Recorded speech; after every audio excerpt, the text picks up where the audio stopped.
Alright? Here we are then. 1 o'clock. Yeah. Hey? XFM. I'll tell you what you should play. No, I'll tell you what, before you say, Yeah. we're back then. Yeah. We're back in town. Well, that was what I was going to say. You should play Boys Are Back in Town. No, this is Boys Are Back in Town. You should play that then. It's just a sec. Talk then. Someone should talk. It's obviously already a shambles. Can you believe that? I'm amazed that we're back on the air and it's already a shambles. What are you doing? What? What are you talking about? I'm talking. No one was speaking. The record was ending. No one was speaking. It was just. Well, I might shoot off. Already, I might shoot off. It's like nothing's changed. Boys Are Back in Town on XFM 104.9. We're back then, aren't we, Carl? I'm Ricky Gervais, with me Stephen Merchant and Karl Pilkington. I'm not coming back. I'm definitely not coming back. Oh, care someone, care that I'm not coming back. Rick, I seem to remember the end of the last time we were on. What was that, 3 months ago? Yeah, 3 months ago. Carl said he's never going to do the show again. There was nothing that was going to bring him back. Yeah. He didn't enjoy it, wasn't going to do it. All a ruse, right? Really? Yes. I've known him coming back for about 2 months, because he's got our agent now representing him. I thought he was a fool, really. Why? Well, what's he done for me? What's he done for us? No, I know, but I mean, he's your agent, so, and he's sort of calling Graham. And it was all a con, so Carl could get Mondays off. Poor Graham, the station's struggling enough as it is. Yeah. It's like running around like a headless chicken. Yeah. No one's listening. That's why I don't bother talking on the record then, because there's no loss to London. Sure. Right? It's pointless, this show. We don't do it for the money. We don't do it for the kudos. I don't know why we do it. No. Is there anything on telly at this time? I could have had a lie in. I know. But, it's all a ruse to get Mondays. He's got Mondays off now, because he has to do the show, 2 hours, right? And he's still getting paid. And it's all a con, because he knows that he's holding him over a barrel, and it's like, we've got to keep Carl happy. Right? I had Mondays and Tuesdays off before Duncan got involved. No, but you know what I mean, though? And it's like, poor Graham, who's the MD, in charge of the thing, probably pulling his hair out, worrying about the station, right? It's a sinking ship. And then Karl comes along, well, I'll do it, but I want Mondays off. He's probably sitting home now. His family, he's probably ridiculed by his wife. His kids almost certainly would have lost all respect for him. He's been fooled by Karl Pilkington. He calls his mates and goes, I'm busy, Graham. I don't, I just can't think. It's embarrassing. But do you know what I mean? And you think it's funny, and you think you've got one over him. He's going, Mondays off for 2 hours. Yeah, you do. You think, and now you're embarrassed. We've said it on air. But you're only conning yourself in the long run. Because, do you know what I mean? I hate that sort of, the world owes me a living, what can I get out of the world? What are you going to give back to the world, Carl? What are you doing now then? Are you going to prepare Mondays? What have you prepared for this show now? You've had 3 months to prepare. Yeah. What have you got? What have you got for us? Okay, what's happened in the last 3 months? What? In this place or just my life? Well, what have you got for us? 3 months, we're cloning about, you get Mondays off, you're getting paid for it, you've got a cushy deal, you're having a laugh, you're taking the piss out of the management, right? So, what have you got for us? Give it to us. I've kind of, updated Rockbusters a bit. Right, brilliant. Yeah. Right, so, and you said don't mess with it. If something's good, don't mess with it. What do you mean it wasn't good? It was never good. It was never good. No, of course we had to fix it. It was fun to do. It was a laugh. I mean, I imagine it was much more fun for me than the 450 listeners. You know what I mean? I enjoyed it. I enjoyed squeezing your head and dressing you up. No, but that's just it. When I had a meeting with Graham, right, I said, look, I'm not being funny. I don't want to do it anymore. I've had enough of it. Yeah. And he was like, oh, what's up with you? You sounds like you have a right good laugh. I said, yeah, but that's all good acting and stuff. I said, it's hell in there. I said, like he's talking about Vietnam. Yeah. I said, having my head squoze, right? What? Squoze is still not a word. We've been away 3 months. It's still not a word. Right. Yeah. I said he's putting a dustbin lid on my head. Yeah. You told this to the MD. He's hitting me with a tray. Yeah. He's chucking toilet paper at me. Yeah. And he said, yeah, but that's all over 2 years. I said, no, that was the same day. Okay then, what has changed in 3 months? They're listening, they've been listening for 6 minutes now. Come on, give us something. Bit of Nickelback. What's happened in 3 days? A record and 3 months? What, in my life or in here? Nothing's happened here, nothing's changed here. Right. But, I don't know, do you know last time we were on? Yeah. Right? And, I was telling you about the woman over the road, where I live. The one that walked around naked? There's a woman who walks about the flat naked, This is when Carl was watching a woman naked, then she looked at saw him looking. So what he did, this is the genius he did to get out of this, he pulled his pants down so he was naked too. His girlfriend comes in and goes, Karl, what are you doing? He went, I can't tell you now, but don't look out of the window. Yeah, go on, sorry. That woman, she's bought some blinds.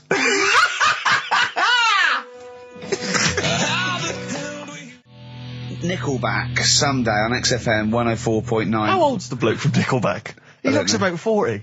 It reminds me of, you know when a kid's made up a fate to look like a lion? Yeah. Do you know what I mean? It's like the Wizard of Oz lion. Yeah. But, you know, good tune. I'll be controversial. I think rock rules the world again, Steve. Well, I'd hope so, mate. Do you know what I mean? Are we going to hear some rock later in the show? We're going to hear lots of rock. Excellent. In fact, I might even play a little bit of Rainbow. Blimey. Just to, you know, rewind. We've got the darkness, but I want to remind them where it all came from. Yeah. You've heard the Liz. Yeah, yeah. You're going to hear the Bow. Cheers, mate. Thanks for that. No, just high five. Yeah. So, Karl. Yeah, keep it real. Here we are then. Oh, incidentally, before we carry on, I just thought, it's weird, I was reading some of the fan emails and stuff we've got, and one of the things a lot of people like, it divides the listeners, is your laugh. It's interesting. Some people love it, they find it infectious, they find it adorable. I mean, close up in a small space, like a kitchen or something, it's annoying. Like, Karl was annoyed, because I squeaked in his ear earlier, didn't I? Sure. Why did I laugh? You on the toilet? I think I squeezed his head again, didn't I? And he said, no, it's not 1 o'clock He doesn't yet. like the squozing. The squozing head. But it's the squozing one. The funny thing is, right, we were out a few weeks ago with a mate of mine, right, and he went to squeeze me head, right, give it a squoze. Sure. And I was like, don't do that. You know I don't like it, right? And Ricky said to me, mate, yeah, he doesn't like having his head squoze. As if it's like Marmite. As if some people love it. Yeah, yeah. And some people hate it. Sure. Yeah, okay. Well, anyway, there was a little taster of the laugh. That was more the kind of deep, throaty laugh, the belly laugh. But there's that kind of high-pitched squeak that you do. When I've got to get air out quickly. Because I'm going to burst. Sometimes I laugh so much that my liver and all, they try and get out to it. So I have to get it out really fast, like a siren. Right. Do you know what I mean? Is that how you explain the fact that you're quite fat? Yeah, that's just laughing, waiting to come out. Every time you laugh, you become a svelte young thing, like Brett Anderson. Oh dear. Well, anyway, it reminded me of the game that you and I used to play in our very early days of XFM, when it was literally Make Ricky Gervais laugh. Make Ricky Gervais laugh, which was a great game. I remember the first one. It was that fella drinking a pint of beer. Yeah. I remember the very first time. I tell you what, it's not great. Though? Ant and Dec do it now. They actually, it's very similar to Make Ricky Laugh. It's called Make Ant Laugh. Interesting. So many of our great ideas have been stolen. Yeah. Or stoled. Stoled, yeah. And anyway, I was looking through the paper in the week, and there was a picture which which I think might be a Ricky Gervais, Make Ricky Gervais laugh. I don't know. Again, obviously it doesn't really work for the listeners at home, but I'll try and do my best to describe it. Can we stop saying my name, because it's like a Dave Gorman project? Can we just stop? It's getting, let's say a word often enough, it doesn't mean anything. Yeah. Let's stop saying Ricky Gervais. Well, what we're going to refer to you as. Alright, well, Make Patty Laugh is a new game. I'm trying to get one of those squeaks of a laugh. I'm concerned because I know. I'm not a monkey. I'm not sure, you're not a performing monkey. No, okay. I know that. Right. But anyway, let me just briefly summarise the story for those at home. Okay. The headline was Mum 48, a mother of 48, seduced boy of 14. Well, that's not funny. Not her own boy, obviously, but a neighbourhood child. I don't think it's a funny story so far. He said, Grand Lana Allen, 48, led him upstairs and undressed to her waist, then took his trousers off. Okay, bear that in mind. This is a quote from him, right? Bear in mind, he's a 14-year-old boy, he's quite excited about this. He says, then we had sex, it was every boy's fantasy. Alright? You're going to show me the picture of her now, aren't you? So it's a picture of her. Oh, this is not... Bear in mind... This is... Okay. In his own words, Rick. Right. In his own words, this was every boy's fantasy. Okay. Here's the picture. It's a silent laugh. He's collapsed on the floor. I wasn't expecting that. I was thinking it looked like a fat man. I was not expecting that. Oh my god. Oh god. She looks like the drummer of Iron Maiden. She looks a bit like Lemmy. But I tell you, she looks like reminds me of most. Did you see those? They've got one with a fag on as well. No, I know. It's just that's her with them out of makeup though. Carl, have you seen Every Boy's Fantasy? You should see. Oh god. Oh. Have a look, Carl. Oh god. How old is she? 48. Oh. Oh, God. Oh, 48. That's lovely. Nothing wrong with that. I'd say if you don't know if you weren't lucky enough to see the picture, she looks just like the oldest man in the world. His photos on in newspapers and on the web for a while. He was about 135 or something. Carl. Look. It's, Carl's got a theory that Chinese people don't age well. This man was a Chinaman, right? And he was 120 or something. Yeah. Did you see a picture of him? Yeah, he's still alive. No, he's not. No, he's not. He died at 120. So he said 120 or something, but makes you wonder. What makes you wonder? Well, because they don't age well. I think he's using that. He's probably about 37. Oh, God! Honestly, we walk down the street, right, and we see an elderly Chinese person, right, and Carl would go, I just think he is. Yeah. Like, it's not... I don't understand this notion that Chinese people don't age well. I don't know where this has come about. No, I mean, I'm not having a go. No, right? I never want anyone to think I'm like having a go at them. But they are really good looking and they're healthy and that. Till they're about... I've never seen one, right? Can you tell me if you've seen a Chinese person who's about 30?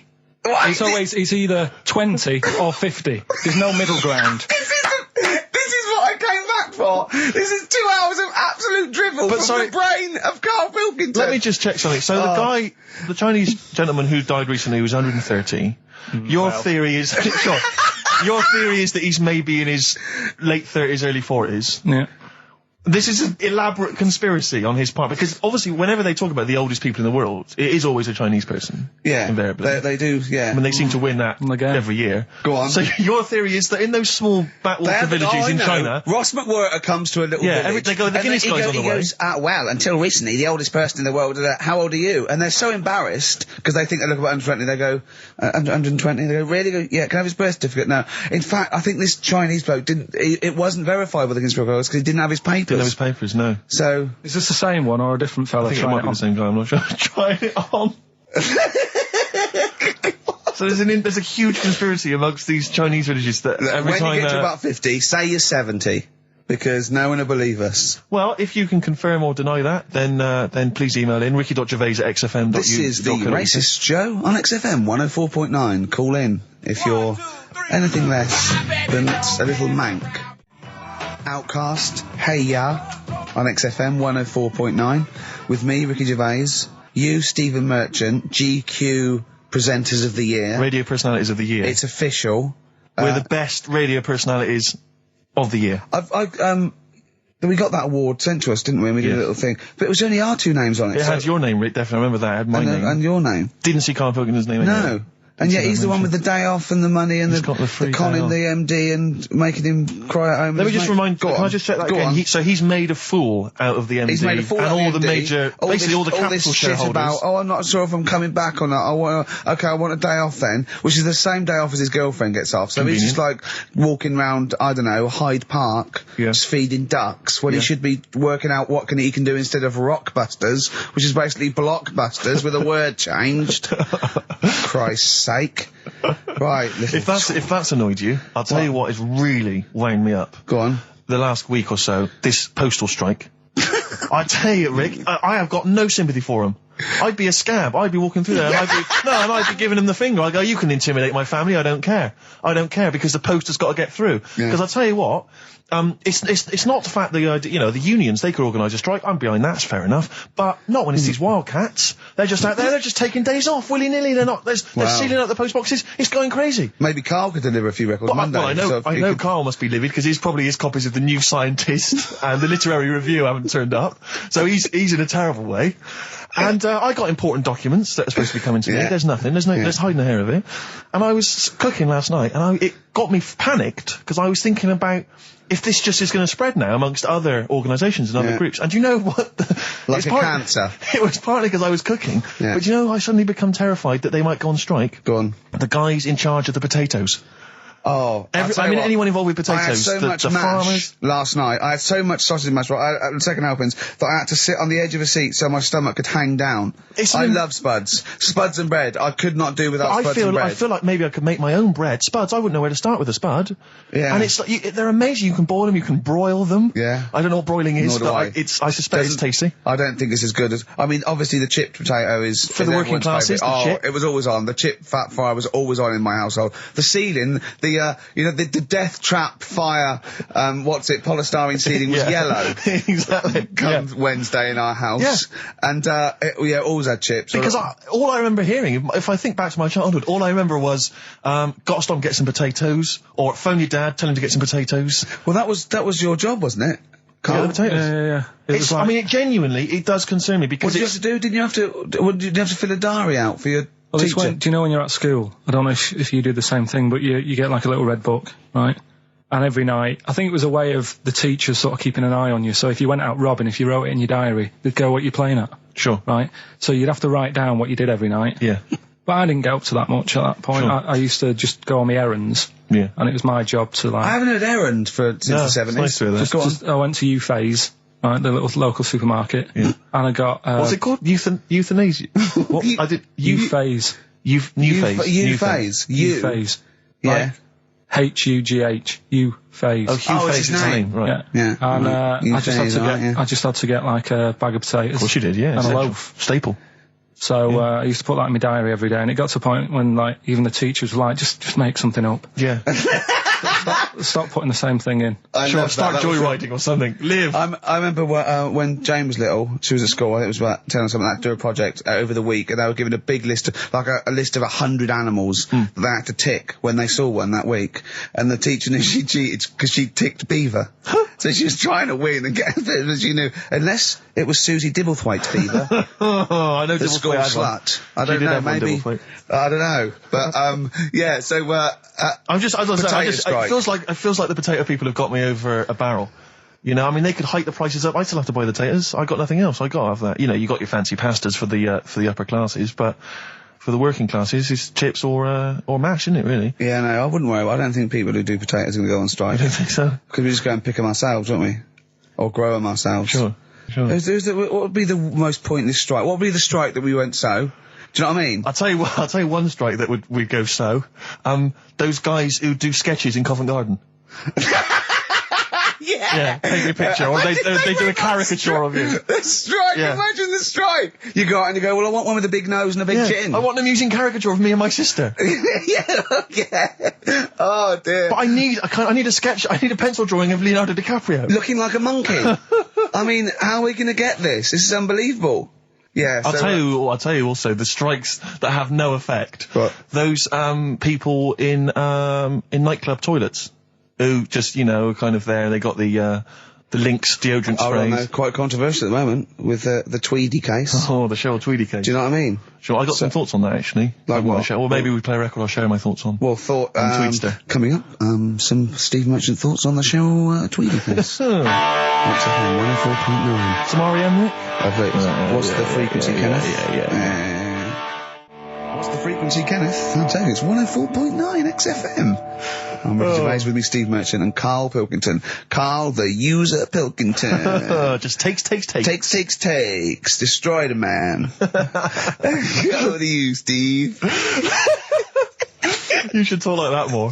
It's cool and sexy. Thank you. I make it clear now, I do not condone in any way, shape or form what Cheryl Tweedy did. But I have to say, they wind me up. By they, you mean toilet attendants? Yes. Right. Yeah, not Pop Idol winners. That's what I thought you meant, yeah. So, go on. But, because I'll tell you what it is, you go into a club or pubs or big friendly pubs, you go in there, and there's the toilet attendant in there. He's got his little display of, aftershaves, sprays, some sweets maybe, whatever it might, maybe a lollipop. Maybe a lollipop. And, alright, I don't know if I assume they're not employed by the club. I'm assuming the club's we've got the DJ, we've got the bar staff. Wait a minute, we need a guy to irritate people in the toilet. When the manager walks in, do they hide? Well, this is it. I don't know if it's a guy who's just like... Is it like busking? Yeah, he snuck in. He came in when it was free during happy hour. He's got a little carrier bag. Yeah. He snuck in the toilet. But the thing is, it's the fact that toilet attendants, fair enough. I mean, I'm happy if a toilet attendant sneaks in under cover of darkness, cleans it for me, and then shoots off. But it's when I have to see them there. I feel guilty because I've got to, it's like, I maybe wash my hands, I'll forget he's there, he'll hand me a paper towel, suddenly I've got to tip him like a quid or something. It annoys me because I wash my hands at all. I don't usually wash my hands. I sometimes don't even bother getting my knob out. I do it while I stand and change my trousers when I get home. Exactly. So it annoys me I have to go through this charade of getting it out, slushing out of it, shaking it dry, and then washing my hands. See, if he did any of those elements, I'd tip him a quid, yeah. Pop it out. But not to hand me a paper towel and get it myself. And it's just guilt. And sometimes I'll hold it in because I'm nervous I don't want to go back in there. What annoys me is like a posh award ceremony, it's a pound a piss. It is a pound a piss. Do you know what I mean? So, or in a top hotel or something. Yeah. It's absurd. And I'll tell you what's worse than that. I know that he's doing it because he's got to feed his kids, but it's the fact that I've got to look him in the eye. You know, it's like he's humanised. You know, if he was only dehumanised, Rick. Yeah. If I could see him and I didn't think he was a human being, I wouldn't feel guilty. If he could sort of hide under the urinal, perhaps, or if he could hide underneath the sink, like thing from the Addams Family. He just puts out, you know, just pop a hand out. Doesn't say anything. Just hands me the paper so you don't towel. even see, like, you know, hand over, and then I'd put a pound in, I'd take the thing, put a pound in, nick a lollipop and run away. No aggro. Exactly. It's the fact I've got to see them and I feel guilty because, you know, I'm on the radio, I've got a cushy life. I know. Here's a guy who's just trying to make ends meet. It makes me feel bad, it ruins my evening. Yeah. I'm just pleading for them. Can they not do it anymore? Can they maybe get a job? Illegal mini cabin or something? Please. Born Again, Star Sailor on XFM 104.9. We're back. It's the 1st November. Ricky Gervais, Steve Merchant, Karl Pilkington. It's the same old email address if people want to get in touch. ricky.gervais@xfm.co.uk. We've had a couple of emails, Rick. Someone, actually Ian, he's emailed in. He said that because of the blinking postman, it's his wife's birthday today. She's had no cards or presents because, presumably because she's got no friends, but also because of the postal strike. But you won't be able to use that excuse for Suzanne's birthday again because she knows that the postal strike won't be on around that time. All right, Carl. But anyway, so would you just say happy birthday to Tracy? Have those condoms run out yet that you got for Christmas? Carl? I've still got them. Have you? Just say happy birthday to Tracy. Happy birthday, Tracy. And hello to Aidan, who's phoned in to let us know he's actually listening in Northern Ireland. Oh, so we've gone international. Sure. Now there's also a questionnaire has been sent in by Ruth Chamberlain at Cordwainers College. Cordwainers College seems a weird. Cordwainers. It used to, yeah. It's either used to be a poly or a laundrette. I think yeah. Anyway, it's something that she's doing for, she's studying product design for the fashion industry. And anyway, she's got, some questionnaire. And we're too busy and important to fill out the questionnaire. But we thought maybe you could answer it, Carl. Carl, look, he's yawning, he's looking round, he's only got to do 2 hours and he gets a whole day off and he's getting paid for it. Do something, Carl. Be grateful. You've probably ruined a man's career. He's been ridiculed now for doing this. He's so weak where he should have squoze your head and kicked you out of the building. So, let's have a little bit of effort. You've only got an hour and a quarter to do, then you get 2 days off, alright? Alright. Right, Carl, it's a questionnaire about happiness. Oh, yeah. There's one person... Well, that should answer it right where. The first question, Carl, on a happy scale of 1 to 10, where are you on the happy scale? Is it at this moment or in general? Well, I would say generally. Okay. Yeah, but you don't always have to, like... I think I'm happy in that, but I don't always show it. You never show it? No, but it doesn't mean I'm not happy in that. Like, I'm alright at the moment. I'd say I'm probably on about an 8. I was probably at about a 9 when I woke up, right? And then, sort of fell out with Suzanne over a haircut. Yeah. Right? She went for a haircut and came back with something that I didn't like. Sorry, what did you say? So when your girlfriend walked to the door, she had her hair done, you said, I don't like it, alright? She could tell by the look on my face. But don't you say, no, I'm happy with it, I just can't tell. I'm loving it. Because then she won't have it done again. Oh, Carl, I just cannot get over you. I really can't. No, but you haven't seen it. Right? So then I was fed up, but then I thought... Sorry, what authority have you got to talk about haircuts? Yeah, you had officially from a barber in Manchester above a railway station in a shack, it was £2 a cut, told you have the hair of a Chinaman. Well, you wish you had the hair of a Chinaman now, you got no hair. You're a little bald man with your mouth open, so don't... Is she listening to this, Suzanne? Sitting at home with a woolly hat on? I don't know. But she knows now, doesn't she? What did you say? What words did you do about it, though? I just said you look like someone out of Slade. interestingly, that's what I look for in a girlfriend. Oh, God. Which one, Slade? That one with the funny hair. Not Dave Hill. Yeah. The one with the crooked fringe and the goofy... She had her teeth done as well, did she? She had 2 front teeth put in. Dumper. So anyway, So prior to that, you're on a 9. Then you saw the haircut, you're on an 8. Yeah. Yeah. And now then, what are you on? I'm probably on about a 6 at the moment. Why? What's happened? Well, while Star Sailor was on, bit more head squeezing going on. So, yeah, about a 5 or 6. So generally speaking, what would you say you are? About 4. You're on a 4 Alright. What would you give someone who wasn't very happy? What would you give them? What are you thinking, Carl? Depends why they're not happy. They're low, okay, so what would you give them? I mean, yeah, depends, doesn't it? If it's someone who's just lost their arms and legs in an accident, you don't give them a lollipop. Sure, or some mittens. Yeah. You give them a hat. Yeah. Yeah. And dare I say it, a smile. A skateboard. Yeah. Yeah. I don't know. You don't know. You got to answer the question. Alright, so hang on, let's assume that you've upset your girlfriend because you slagged off her haircut. What are you going to do now to go and make her happy? How are you going to cheer her up? And not buy her a baseball cap. I don't know yet. I haven't thought about it because I've got this to sort out, haven't I? So when I get home, get her some gel or something. Oh, God! Oh, Christ. Okay, and, alright, just name something that always puts a smile on your face, Carl. It always cheers you up. If you're feeling a bit blue, it always cheers you up. A monkey, innit? Learning something. Right. That's a bit weird. I love the qualifier. No, I think it was 2 different sentences. I think it was learning something. That's a bit weird. Yeah. Oh. Learning something that's a bit weird. Okay, and finally, if you could have something to make you happy, what would it be? Little chimp, wouldn't it? Little chimp in a suit. Well, don't answer for him. Don't put words into me. You could have anything you want. It'll cheer you up and make you happy. What would it be? You can't say a skin of titanium. It's got to be something possible. Yeah. X-ray vision. No. What would you have? It can be conceptual. It could be world peace. It doesn't have to be, a new watch. Yeah, let someone else wish for that. Sure. It'd be a waste. Yeah. Yeah. Why should you do it? And then someone else gets a nice new watch and there's world peace. Exactly. You're walking round, it's nice and peaceful, you know what time it is. He's swanning round, he's got a lovely new watch and there's no threat of him being bombed. Exactly. I'm quite happy the way I am, really. I don't really want Are that you much. really? But you're on a 4. Yeah, you're on a happy scale of 4. Yeah, you're on a 4. Surely you want to get to 10. Surely the point of life is to be on 10. Yeah, but what's a 10? Do you know what I mean? No. What's a 10? Contentment, absolute contentment, joy in your heart, inwardly and outwardly. Not walking around with a little round mank head with your mouth open going, what's the point of that? I've done it once. Is that why you've still got all the condoms? Because I've done it once. What's the point of that? Alright, we're going to get over some hair gel. Come on. 10. Just one thing that would make you happy. That would cheer you up if you were feeling low. Tuesdays off as well? I'd have the MD just, resign straight away, shall I?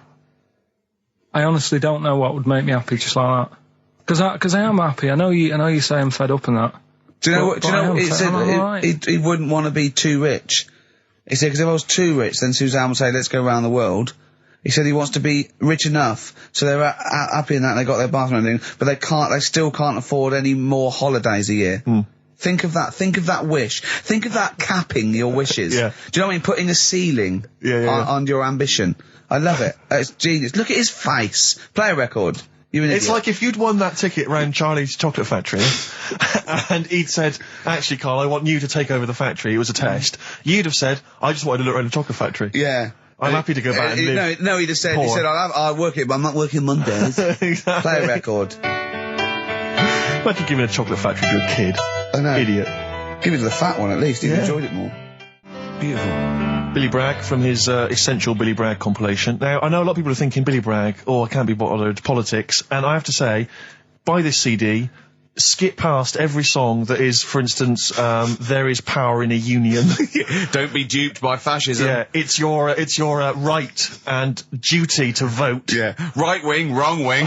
Exactly. Ignore all that. But just listen to the love songs. His love songs are beautiful. Yeah. It's fantastic. Tonight I celebrate my love for you with a pint of beer and a new tattoo. It's great. Brilliant. Yeah, lose the ones about Exactly. Striking. Yeah, exactly. Because we know what we think of that. So I heartily recommend that. Carl, we're on happiness. Carl, Yeah. I'm trying to explain to Carl that the aim to, is really to get on a 10. Yeah. Well, I like the fact that he started on a 9. But I love the fact he's happy with 4. Yeah.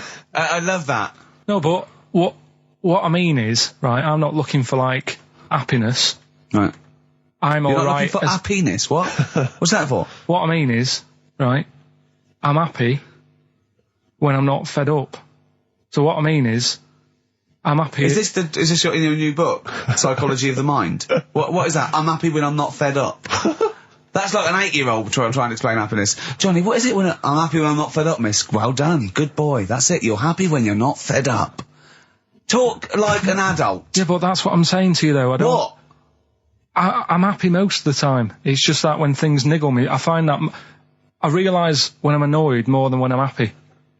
But Carl, every time we talk to you, you are whinging about something. You've got something that annoys you. But he's one of those people that if he whinges loud enough, he gets away with it. Like he's in here, I think he goes, I'm really busy. I come in and he's doing nothing. He's chatting, because he's having big, long chats with everyone about how someone's wound him up. Yeah. And they all come and they go, oh, Carl's fed up. Because he's got this show. You know what I mean? He's wormed his way. Hang on a minute. You came in moaning about the Post and that today. Yeah. Well, everyone's annoyed and frustrated by that. There's small businesses going out of business. I'm not. You haven't heard me. No, you're not, because who's sending you letters? No one. You've got no friends. You've said that yourself. Yeah. You've openly declared you don't want friends. They're too much hassle. Yeah. Yeah. That is my joy. Friends that is the point of life to me. I can't wait to see them. I squeeze their head. I welcome them in. Oh, they annoy me. They annoy me. Annoying me. I love it. Friends are annoying. He's even scared of doing something with a friend or getting a gift because he goes after buying one back now. Yeah. It's sort of like life's a bit of a chore for Carl, isn't it? Well, anyway, all right, let's leave that aside. Obviously, you're never going to be entirely happy, although apparently you are already on the brink of happiness. All you had to say was your hair looked nice. That's all you had to say. Yeah, it looks good, yeah. And that's it, end of story. What's the point in that? What is the point in that? Because she doesn't really care what you think, but she doesn't want to hear that she looks like Dave Hill from Slade. She's not having her haircut just to please you, Carl. Despite what you might think. He's taken aback by that. Yeah. Sorry, happiness then, yeah. All right, so I was happy the other week, right, when I was going up to Manchester on the train, nice quiet carriage, I'm sat there reading about sharks and that, right? Nice and quiet. And I got annoyed, I texted you, didn't I? Yeah. When 2 fellas got on. Can we talk about it? Well, yeah, you've started it. 2 gay men got on. Go on. 2 gay fellas got on. Yeah. And it wasn't the fact they were gay that bothered me. It was like, each to their own. Let them get, you know what I mean? Let them do what they do. Yeah. And, behind closed doors. But they started talking really loud, right? And they were going on about, that's annoying anyway. That's annoying whether you're straight or gay. Talking to you. But do you know that theory I have about they go out late? Yeah. Gay people always go out late. Yeah. Yeah. Right. When what time do you go out in the evening? 7:30. If you go out about 7:30, if I'm out of work, I might go out about 8 o'clock or something. Yeah. I guarantee I'll sort of be in bed by about 12:30. Sure.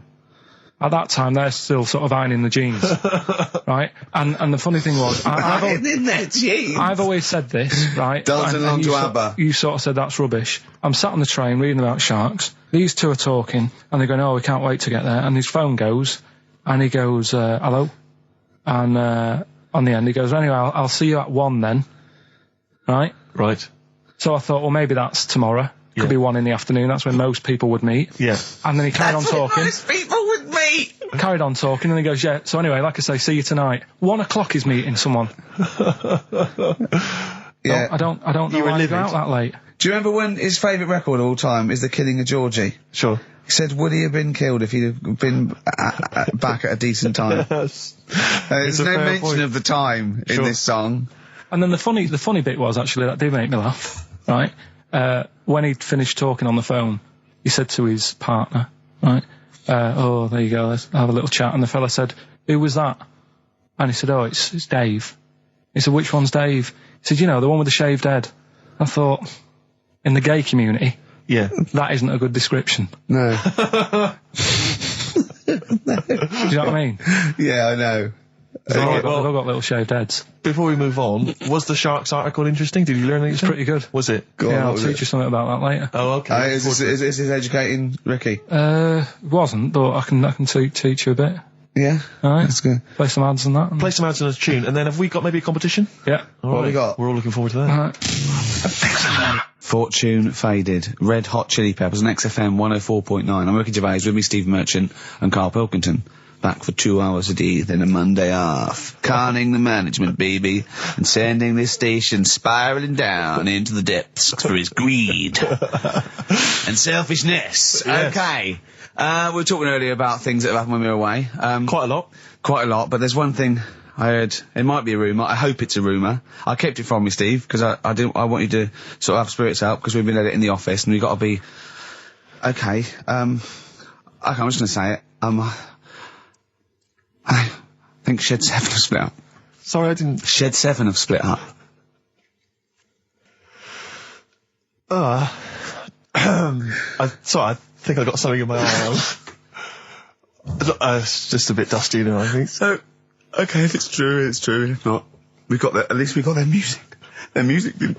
The music lives on. So we're going to dedicate this show to Shed 7 and all the bands they influenced. So we're just going to play... Just every artist that formed a band after they'd heard Shed 7. Just play them from now on, and obviously the hits, all the hits, the Shed 7 hits. When I saw this, I saw it on a website. It said about, is it true Shed 7 has split up? And the next, one of those dorky message boards, someone came on and said, you are joking.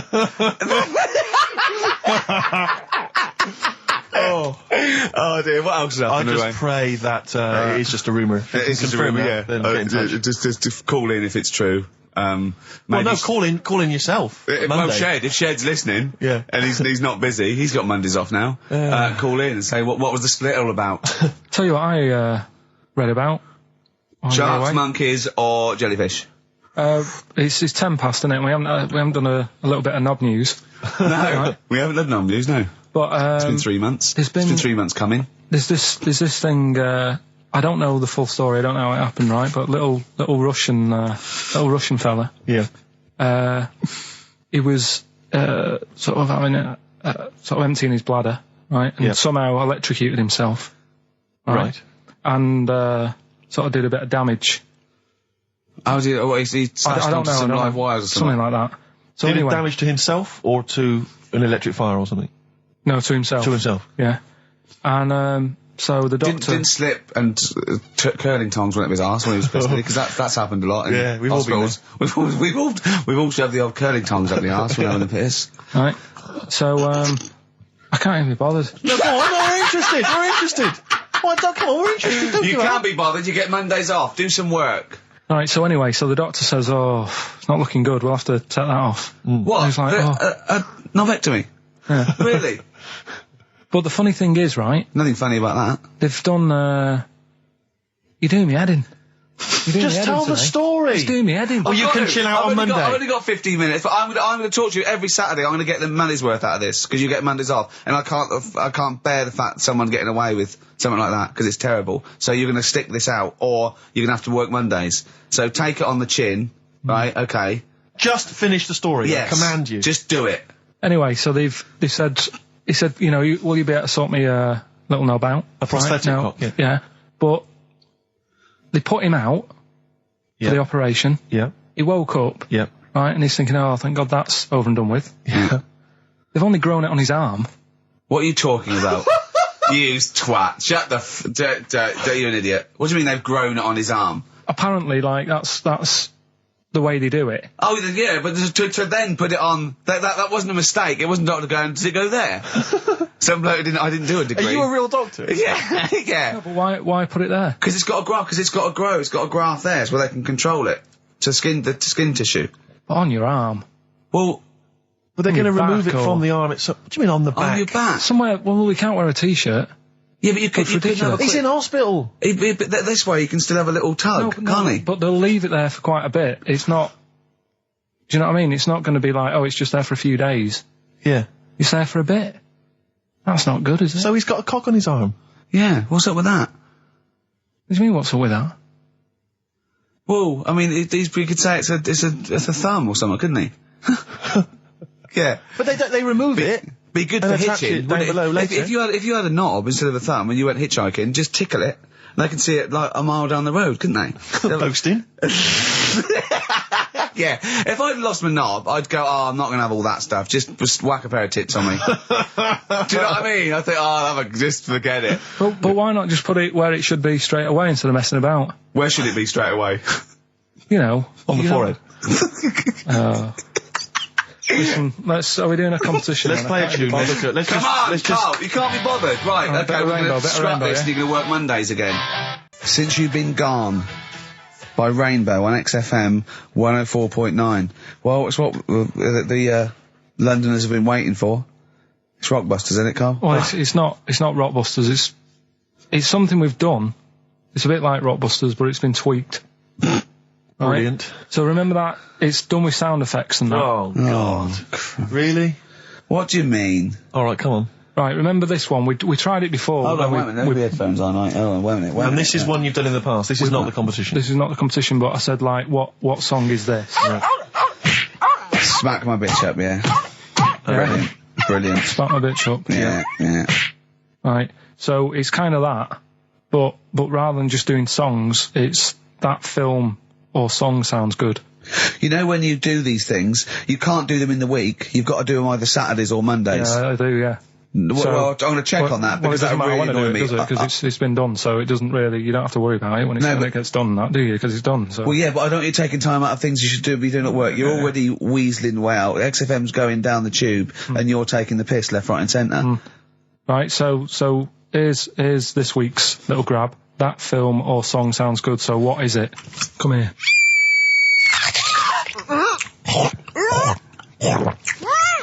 I'm well happy now I've had that.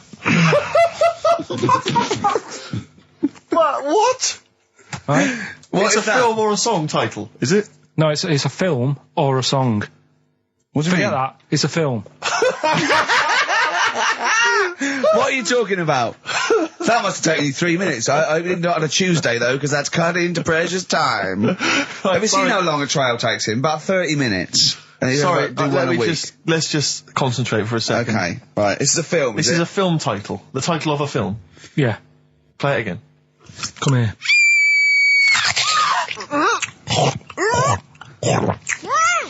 I'm well happy now I've had that. Right? Oh, dearie me. Dearie me. 3 months they've waited for that. 3 months for that. Shite. Do you want to say what the prices are? Oh, I can do. I'll tell you, there's good news and there's bad.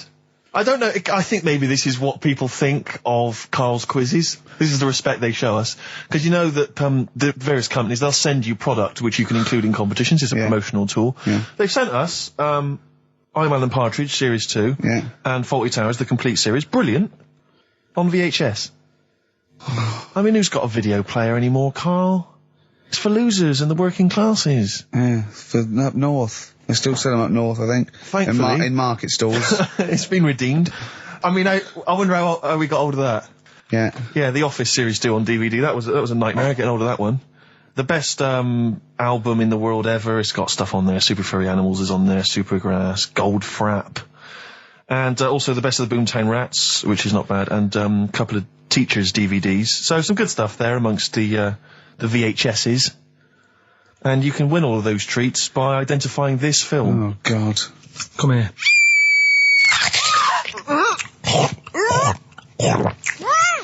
I'm well happy now I've had that. Email only, we don't want to actually speak to you.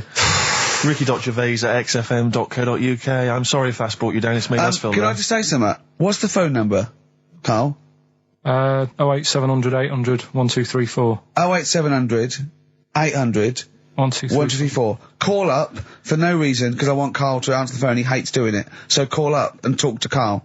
Ask him anything you want, just talk to him. Okay? Right, answer the phone, they're going mad. Drills. Big Sir on XFM 104.9. He's so annoyed that you have to answer all those calls. Why did you like it? We're wasting time, aren't we? That's your listenership. No. They want to speak to you. No, that's nice and everything that people call up. Yeah. But we should be concentrating on what we're doing. Yeah, well, but I do this show to annoy you. I don't do it for the money, or the kudos, or the awards. Do you know what I mean? I do it so you have to be here and do what I say for 2 hours, because you're getting away with murder here in the week. I don't like seeing that. I don't like injustice in the world. I try and fight it wherever I can. So I do it to annoy... It's good of you, Rick. Thanks for doing that, mate. Yeah. It's interesting, though, that you're passionate about fighting injustice, but you focus specifically on Karl at XFM. One of the world's lesser crimes. Being a little bald mank twat. Exactly. I know, yeah, but nonetheless, it is a crime. Look at it, look, he's got his head down like one of those, one of those chimps that have, like, lost their mate in London Zoo. He just sits there like, a broken animal. Karl, what are you thinking? Where are you on the happiness scale now, of 1 to 10? Karl? On about a 3.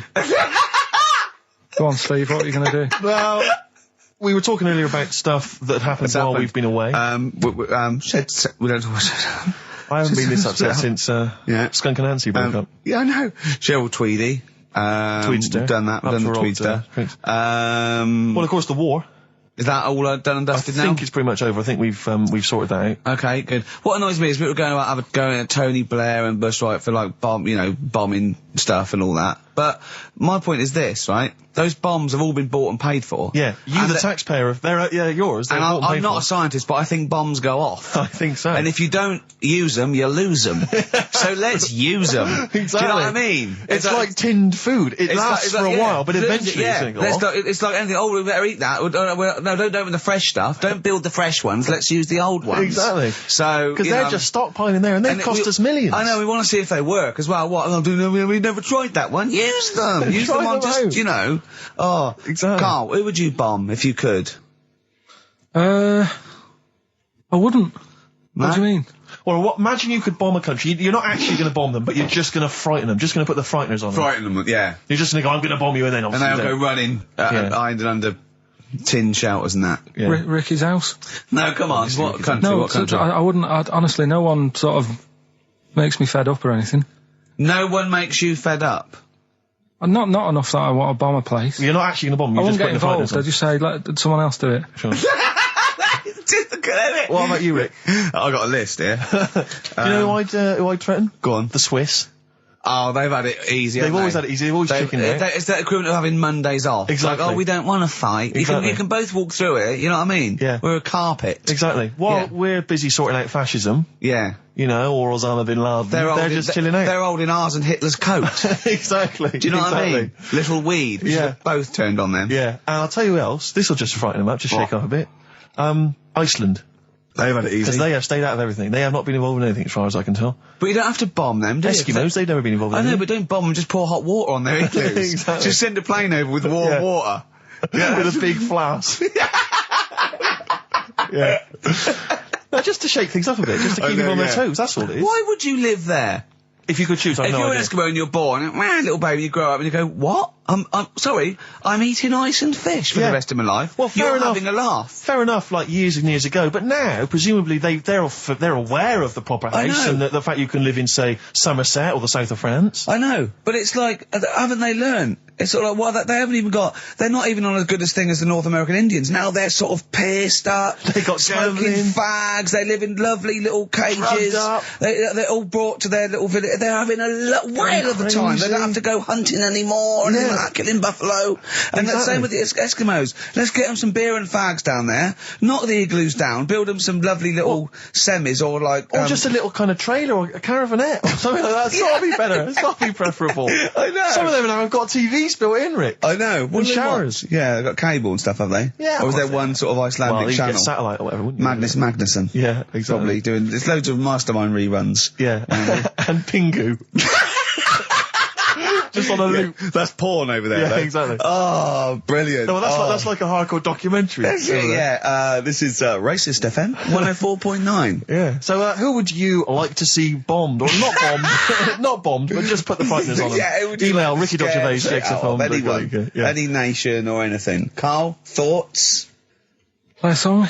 You're not working for your money. You're not having Monday off. We've got to do something Monday. Let's plan something Monday, just to get him in here. You've got 2 hours for 8 hours off. You don't do an 8-hour day anyway. Rick, how much is he getting paid? He's getting money for this. I think his wage went up last time. So he's getting paid to be here, extracurricular, extra work, right? So it's moonlighting, and they're giving him a day off. Yeah. And he's contributing nothing. Nothing. Huh? What, Carl? Did you say something, mate? Huh? What's going on? What? Going on with yourself? Well, say something back and earn your money. Well, let's just play a song. We've done a bit of stuff there. You idiot. Don't say we, mate. I've not heard anything from you. We've heard your contribution. It's a classic, If I Can't Change Your Mind from Sugar on XFM 104.9, Ricky Gervais, Steve Merchant. Mouldy, up to his old tricks. That's right. In the Shugs. Should we just... Yeah. Should we just hear Carl's name Carl, that film Come again? on, Carl. Come on, hurry up. Do work, you got half hour, then you get Monday off. Come here.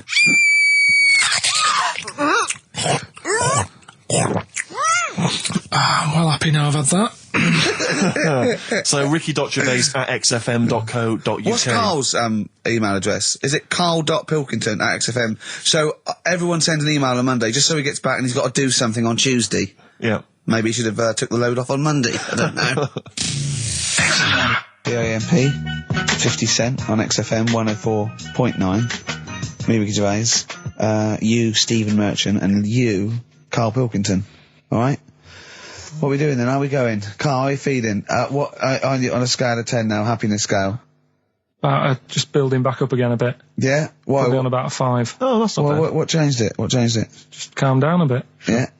So. The chilled out vibes of PIMP probably helped you. Yeah. I think we should just say, give massive props to Adam and Joe, who stood in for us. Oh yeah, stood in for us. Did a great job. Yeah, great, really good. In fact, interesting. I listened to their show. Are they going to get their own show here? I think they should. Yeah, they'll probably get something. Well, there you go. Well, it's interesting, as I was listening to them, they had quite a nice selection of features. They had a couple of good competitions and things. Now, I don't know if, having done them for XFM, is it somehow, they may be kind of under some kind of XFM copyright? Which would mean, as we've got no ideas, maybe we could just hijack some of theirs. Maybe you could look into that. Obviously not Monday, you're not here, but... I was with Joe Cornish last night, went to a little, do at, Jonathan's house, and Joe was there, and he walked in, and I was taken aback by how tall he is. Sure. Because I'd forgotten, and he's about 6'4", but he's unlikely to, you know what I mean by that? It's sort of like some people surprise you.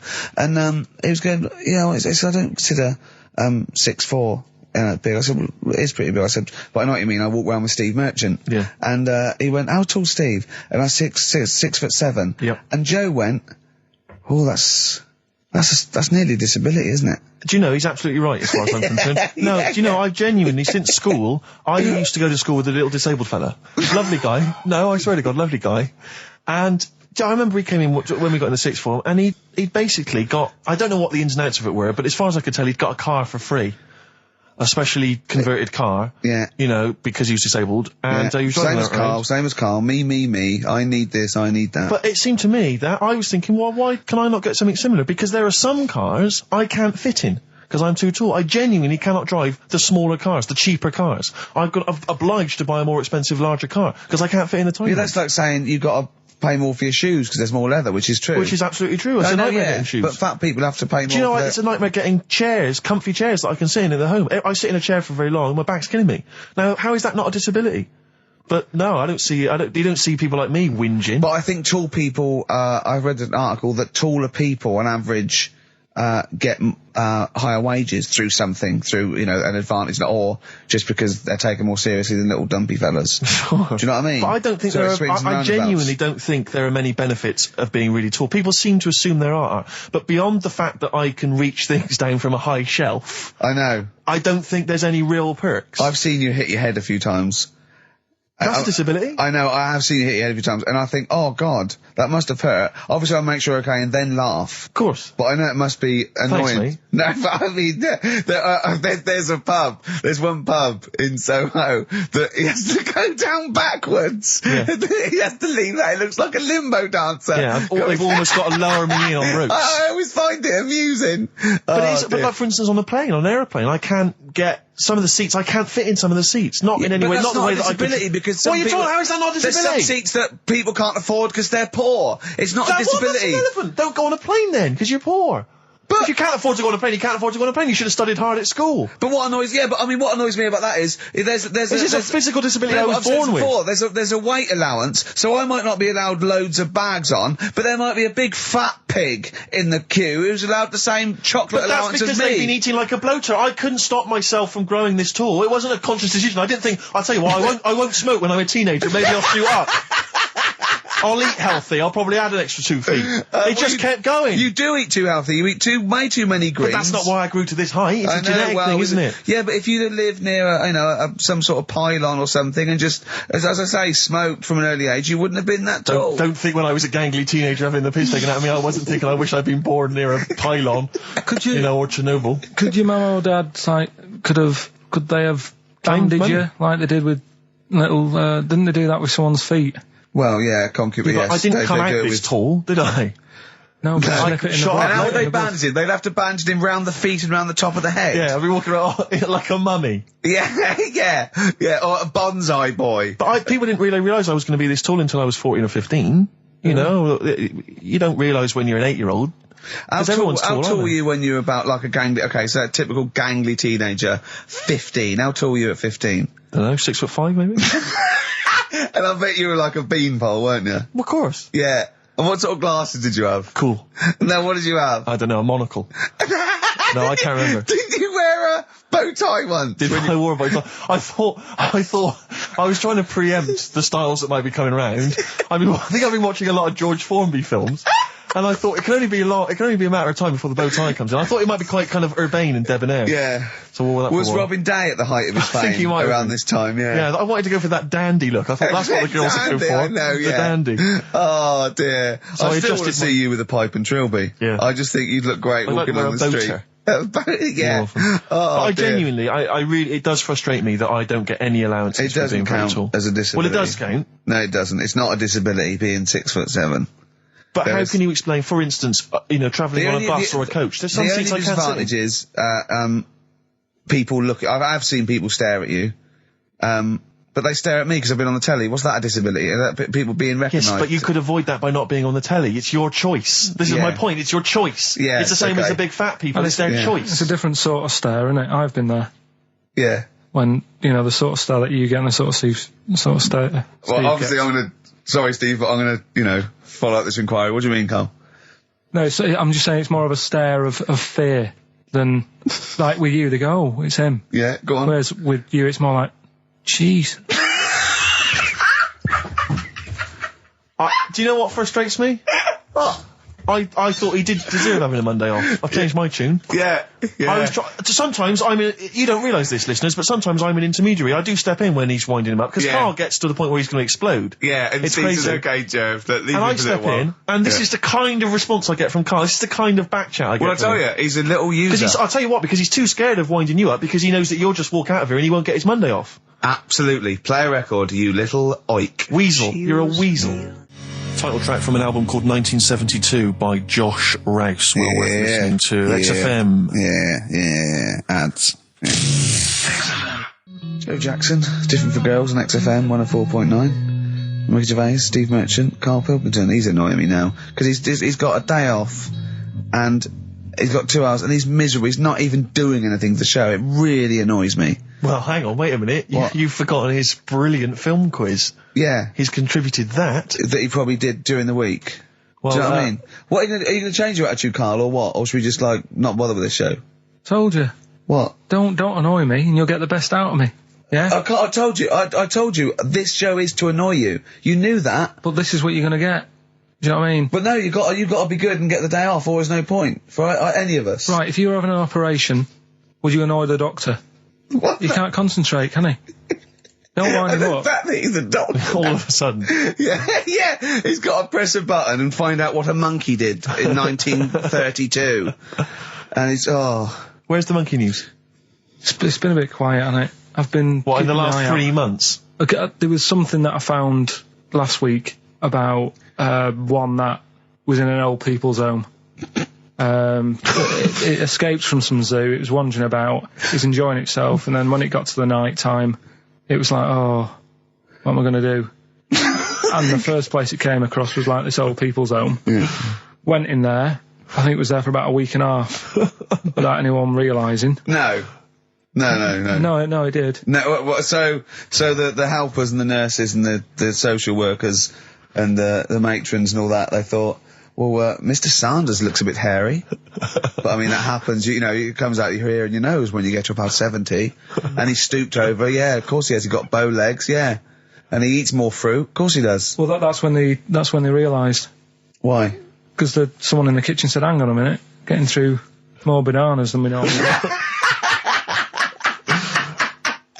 Well, sure. Do the competition. Do the one thing you've done this week, probably in their time again. You're getting paid for it. You're having Mondays off. Yeah, and you're not into it, so that waste of time. That film sounds good. It was like this. Yeah, okay then.